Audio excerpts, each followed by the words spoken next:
Reassure me, we aren't going to have to force that one, are we? I don't think we're even capable of doing it. You're going to have to find a way to open it. Why, of course. And what's inside? Something to vanquish them with? Perfect. So, how does it open? We'll need several keys. I found a note from the architect who conceived the mechanism in Mortimer's secret study. We have to first gather 6 objects before we try anything. Are your 6 objects the keys? Exactly. We have the Clement III cross, the nails, the Gutenberg Bible, the exegesis of Judas, an armillary sphere, and all we need to match up the dates between the different calendars. Why a cross? Well, I haven't the foggiest idea, but it just so happens that's what you are going to use to activate the mechanism. I found the one Mortimer kept. It belonged to Cardinal Guibert, better known by the name of Pope Clement III. Perfect. Where is it? Unfortunately, I've lost it.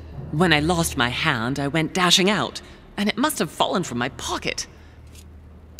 Remember, Mother. I'm certain you can remember. Let me think. You were running. I was bleeding to death.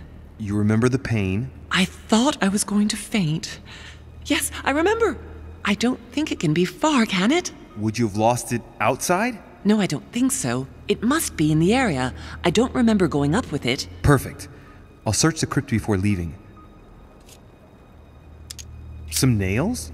Don't ask me. I'm not the one who made the mechanism, you know. When I arrived, there were already a few of them inserted, so I didn't have to worry about those. On the other hand, I remember seeing some in Mortimer's secret study, behind his nightmare. In a golden cup? Yes. Yes, I saw them too. Perfect. It will be easy for you to find them then. You need 3 of them. Very well. You remember what to do about the rollers. 1191 to enter, and 6466 to exit. Of course. An exegesis. Anything else? Did you manage to vanquish the Medusa? To open the chimney? Yes, absolutely. So you've already come across it. It's the Bible of Judas that is exposed in the secret room behind the chimney. Why do they call it an exegesis? Because that's what it is, and not an apocryphal Bible, strictly speaking. It's the study of a text with a summary, not an actual Bible. Anyway, well done for the Gorgon. You did well. You didn't get tricked by the light bouncing back. Thanks. Do you think I can take it safely? We haven't got a choice, Louis. Without it, we won't be able to work out this cursed mechanism. There's one in the portrait gallery. That's right. You still believe it's in the tower room, don't you? I don't know. There is only one way to find out, though. Right. I shall go and see. There's one in the portrait gallery. Yes, but it's enormous. If you don't want to have to go back and forth several times, then I suggest you get a smaller one. What did you do then? I didn't think I'd need one. I started without one, and I lost my hand before I did need one. And you can see the result. What do you mean by the concordance of dates exactly? Don't worry about that. We already have them. They are written on the back of the message I just gave you. One last thing before you go. Be very careful. If you come across anyone, they can all potentially be spies of Mortimer or Holm. Don't ever confide in anyone because a demon can slip inside them at any moment.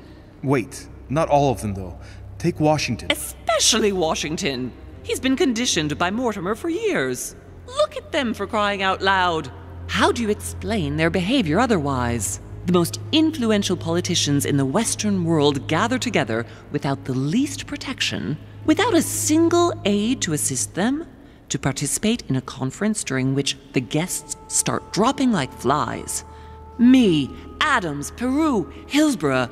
Look at the number of calamities that have happened over the past few days.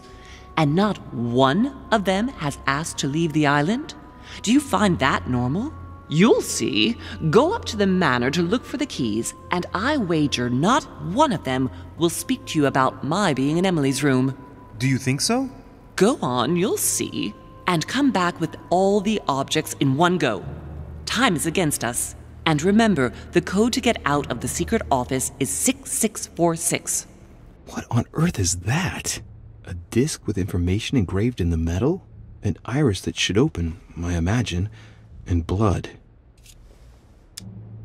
There are Roman numerals, Arab numbers, and town names. Go on. I'm listening. What do you think? Tell me, I imagine that once we've solved this enigma, the iris opens, right? Exactly. On each engraved piece of information, there's a hole. Those are for the nails, right? That's absolutely right.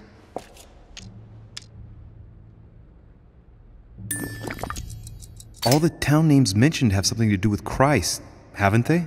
Golgotha, Bethlehem, Nazareth. Exactly. Did you succeed in opening this iris? Yes, by putting the cross on the console and the 3 nails on the disc, the iris opens. It gives access to a hole where I put my hand, thinking I could fully open the iris. There's a handle at the bottom, and as you can see, it didn't turn out very well for me. Mother? The dried blood. There. Yes, it's mine.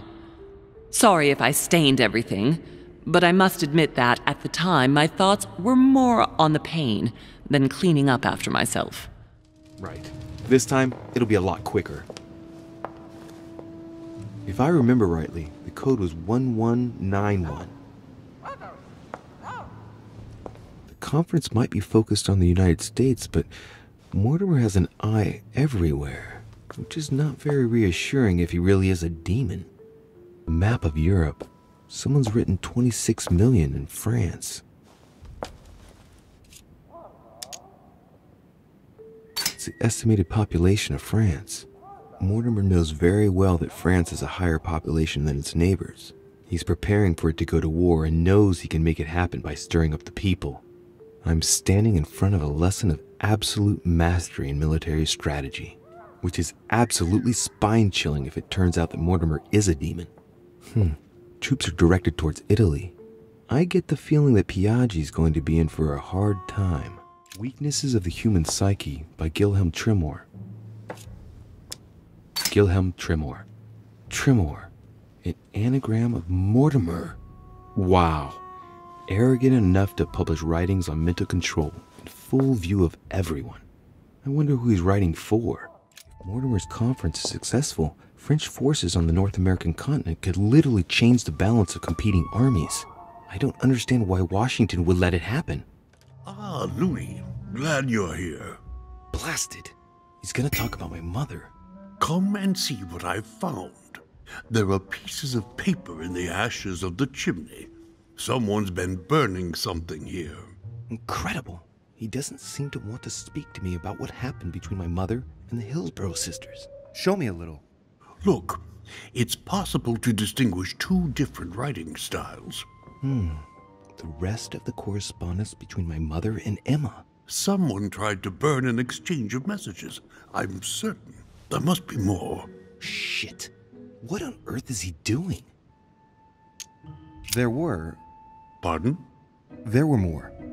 Emma and my mother communicated through messages in this room. I found their correspondence and I preferred to burn it all so as not to leave any traces.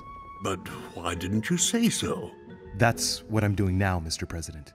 Before, well, it all seemed unimportant compared to everything that had happened. Yes, you're right. Moreover, we ought to lend a helping hand. I shall have a word with Lord Mortimer, because the conference must not make us forget about Sarah. No. No, thank you. No. I certainly don't want Mortimer giving me any more attention than he is at the moment. Thank you. Thank you, Mr. President. If you don't mind, I'll take care of it. As you wish. Keep persevering. I shall see you later. I wasted enough time. The Bible. Ah, Louis, come in. Your timing is impeccable. I wanted to have a word with you. Oh, here we go.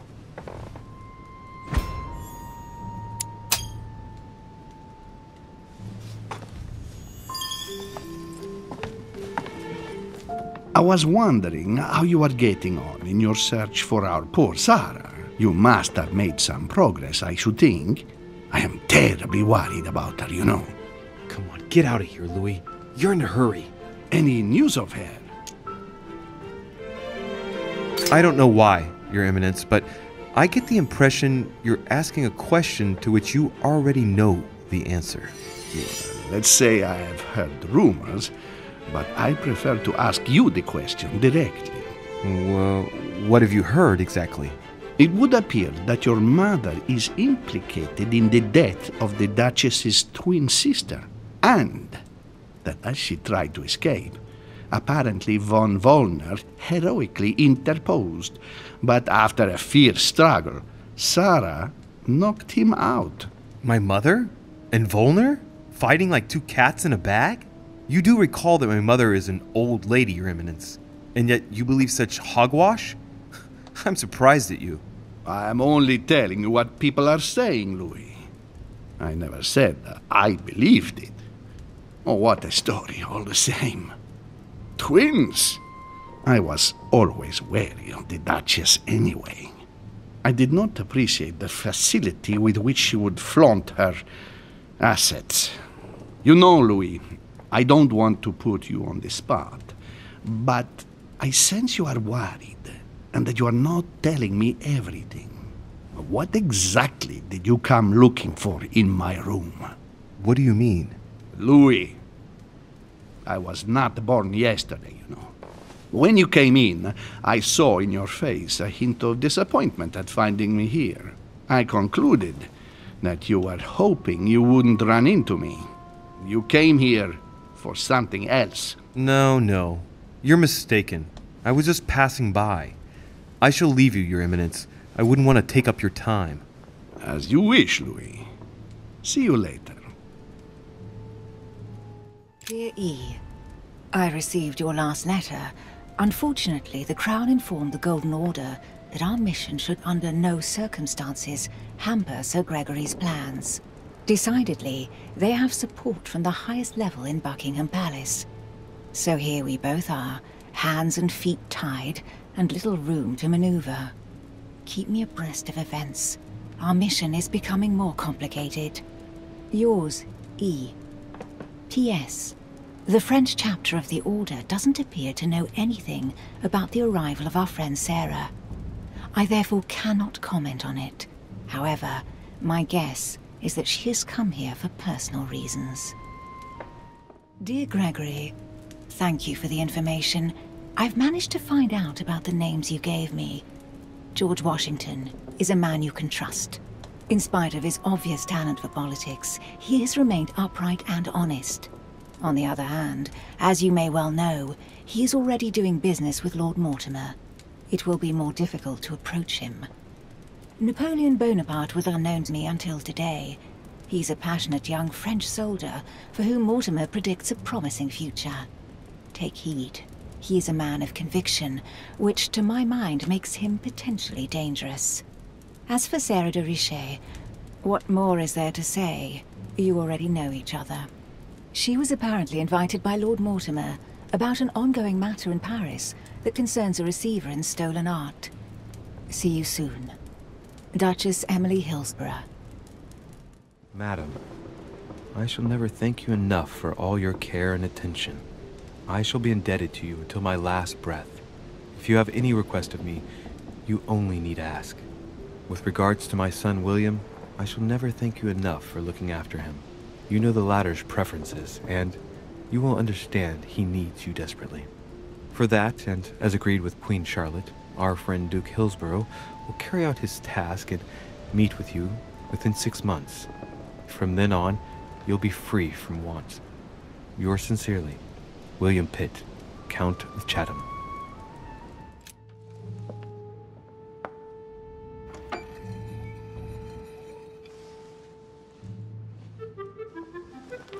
So that's the exegesis of Judas.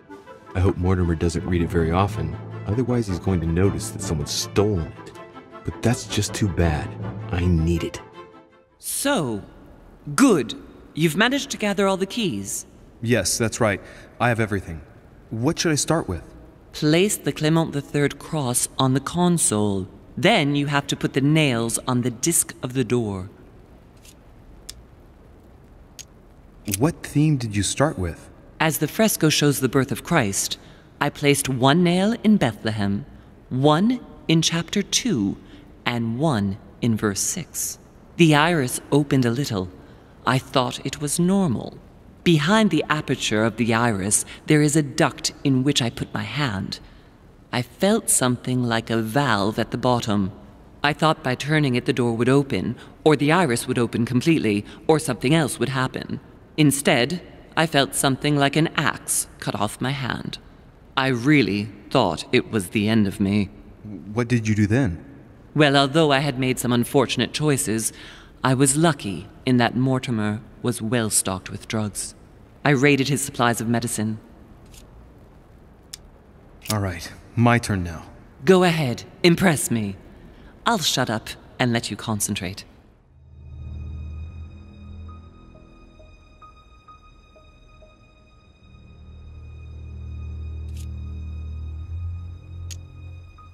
The fresco clearly shows the birth of Christ. Louis, I can assure you that that is not the solution to this enigma. This fresco's only purpose is to mislead.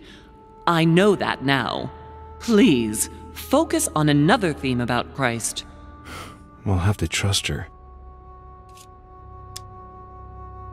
You could see that the paint has come off in parts. Difficult to see what was there, but I can distinguish the letters N-R-I. Nothing more. Why, of course, I-N-R-I. Jesus Nazarenus Rex Eudorum. These initials stand for Jesus the Nazarene, King of the Jews. This is the inscription which appears on the cross at the crucifixion of Jesus.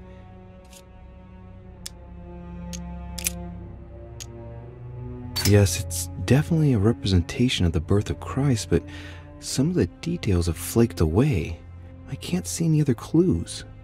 One thing is for sure, this enigma deals with the life of Jesus, like my mother said.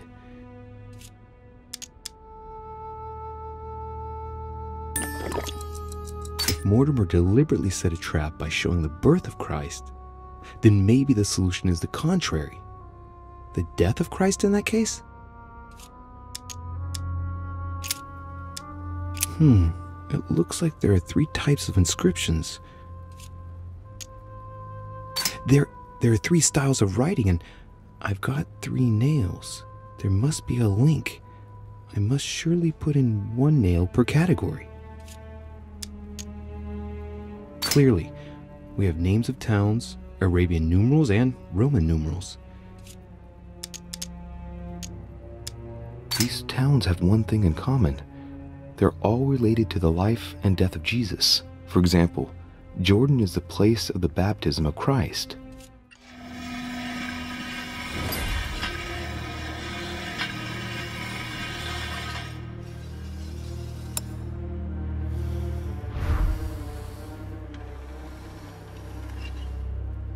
It works!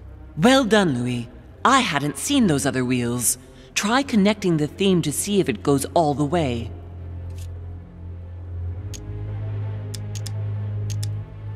There must surely be a connection between the wheels.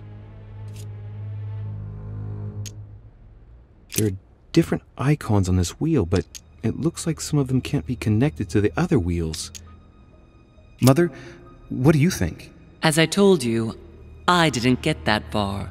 Nevertheless, these icons do represent moments in the life of Christ.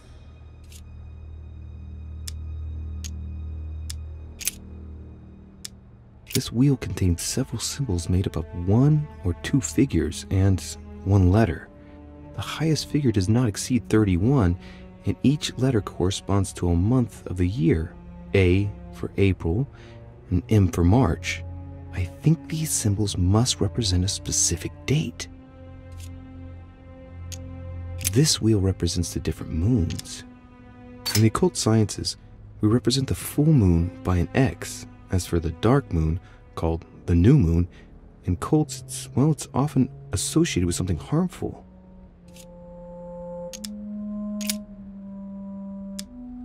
Look at this. There are notches between each of the wheels. So, I have to link the name of the town from the theme I've chosen to an icon, then to a date. And finally, the date to the moon. I think I can make out each one of the icons apart from the one covered in blood. Going clockwise from the one I just mentioned, we have the halo that represents the resurrection. The waves represent the baptism of Jesus. It's more difficult to identify the next one. Maybe a crib, and in that case it's surely linked to the birth of Christ. The red herring that my mother followed. Then, the symbol represents the crown of thorns that Jesus wore during his crucifixion. The dove also represents the baptism. Certainly another red herring. Then comes the symbol of the Trinity. And finally, the candle that must stand for the Last Supper.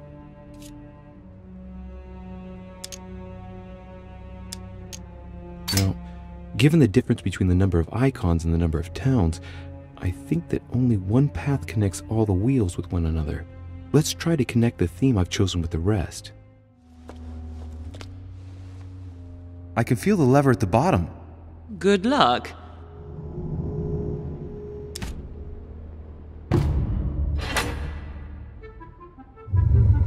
I never doubted you, my son.